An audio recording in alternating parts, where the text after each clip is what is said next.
Thank you, Sairu. Members of the Reverend Clergy, the Minister of Justice, Justices of the Supreme Court and the Court of Appeal, Justices of the High Courts and District Courts, President's Councils, Honorable Leader of the Opposition, valued academics, former ministers, members of the legal profession, members of the Choksy family, distinguished invitees, ladies and gentlemen. When K.N. Choksy passed away on February 5th, 2015, 2 days prior to his 82nd birthday, Sri Lanka had just celebrated its 67th Independence Day. It had been 5 years since Mr. Choksy had retired from parliamentary politics and his legal practice. By the time of his passing, he was giving the occasional consultation and advice to his clients. Apart from this, he was spending his time with his family, including his grandchildren. Mr. Choksy's death did not go unnoticed. Over the next few weeks, newspapers carried numerous tributes to and obituaries on him. All of them underlined his political and legal career, the many achievements he clinched as a parliamentarian. It was noted that he held not one, but 2 important portfolios, that of Constitutional and State Affairs in 1993, and that of Finance between 2001 and 2004. It was also noted that he had created history within his community, the Parsi community, as the first MP from among them. Ladies and gentlemen, in more ways than one, K.N. Choksy came from an established family and a respected lineage. Today, the Parsis of Sri Lanka number around 40. At the height of the British Empire, in India and Ceylon, they wielded a formidable influence. As traders and businessmen, they found opportunity wherever they landed.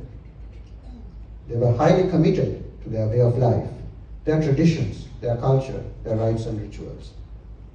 Over time, they prospered in trade and commerce and became fervent patrons of their faith. Yet, despite being fervent, committed members of their community, the Choksys differed somewhat from the majority of their compatriots. They expanded into other fields and professions. Mr. K.N. Choksy's father, N.K. Choksy, Queen's Counsel, for instance, branched out into law at a time when law had become a lucrative profession in the island of Ceylon, even if the Parsi community did not particularly look up to it. Several decades later, his son made history by branching out into another field that his community had never considered, let alone entered, politics. In this, both father and son matched each other well. They prospered in both fields and created a precedent in their community. K.N. Choksy's record as a minister and a lawyer was, if not unimpeachable, certainly remarkable. In this, he was following a family tradition. His father had created history within his community as the first Parsi advocate in Sri Lanka, then British Ceylon. It was an unspoken rule in the family that while the father would do everything he could to educate their children, the children would have to find work and tenure on their own. Thus, after K.N. Choksy completed his education at the Ceylon, later Sri Lanka Law College, he distanced himself from his father's practice. In that regard, K.N. Choksy was on all counts a highly consequential figure. But he was also something of an enigma, as Sairu pointed out. Unlike many of his colleagues in the profession, he did not leave behind an extensive collection of diaries and personal correspondences. He clearly did not feel the need to express in words what he felt, thought, and put into action. The key to his thoughts, his beliefs, and his work, then, lies in official documents and personal reminiscences and recollections. What I have attempted in this book is to incorporate as much as possible of both sources, combining them with newspaper reports, articles, and other secondary material. Ladies and gentlemen, autobiographies at the end of the day are exercises in vanity. Biographies, I must say, are a little different. But even with biographies, the author is faced with the difficult challenge of determining what to include and what to leave out, what to emphasize, and in a manner of speaking, what to suppress. There are some individuals in Sri Lanka who constantly get written about. Presidents and prime ministers, politicians, sportsmen, and artists. Over the last few decades, we have witnessed a slow but sustained accumulation of biographies, coffee table books, and the like on these individuals. As information has become more freely available, particularly online, it has become easier to write on anyone. With the opening up of institutions like the National Archives, it has become easier to do research. As a result, what was once a genre limited or restricted to a few, political biography, has become accessible for the many. This is particularly so with regard to the legal profession in Sri Lanka. The history of the legal profession in Sri Lanka remains uncharted and unresearched, as yet. It was one of the most sought after professions in colonial society. Both NK and KN Choksy entered it at a time when important changes were making themselves felt. I have tried to capture some of these changes, including the many shifts that KN Choksy lived through in my book.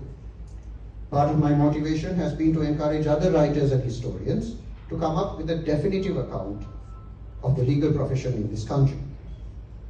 Once we take this into account, ladies and gentlemen, KN Choksy ceases to be just another lawyer. He becomes, as his father did before him, a part of our contemporary history. Perhaps the biggest challenge I've had to face in writing this book is not so much that the subject is no longer alive, as that there are so many aspects to his character that at one level seem difficult to reconcile with each other. Happily for me and for the family of KN Choksy, all the people interviewed were able to give a solid, if nuanced, portrait of the man.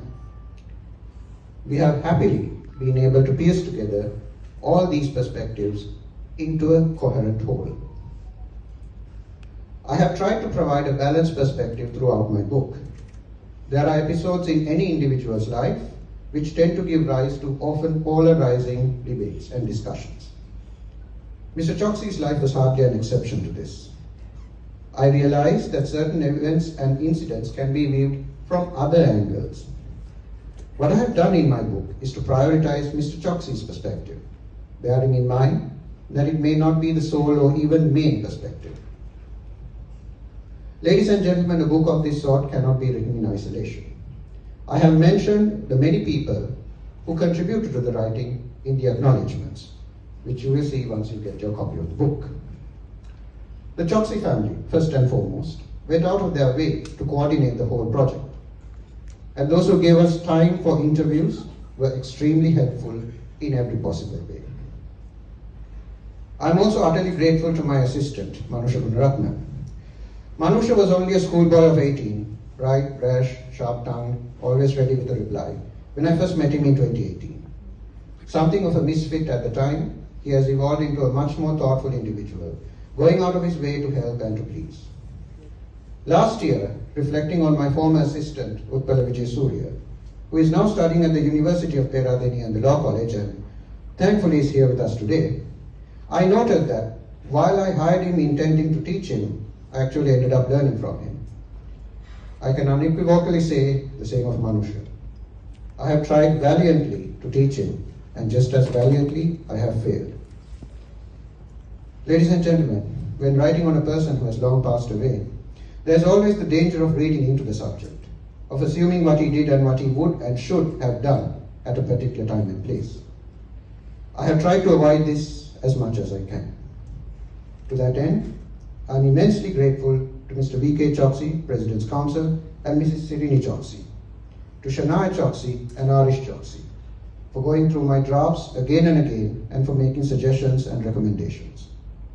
From the first day onwards, in early 2024, the Choksy family became heavily involved and invested in this project. My book is a labor of love as much for me as it is for them, and as much a tribute to the subject as to his family, his children, and of course, his grandchildren. Thank you.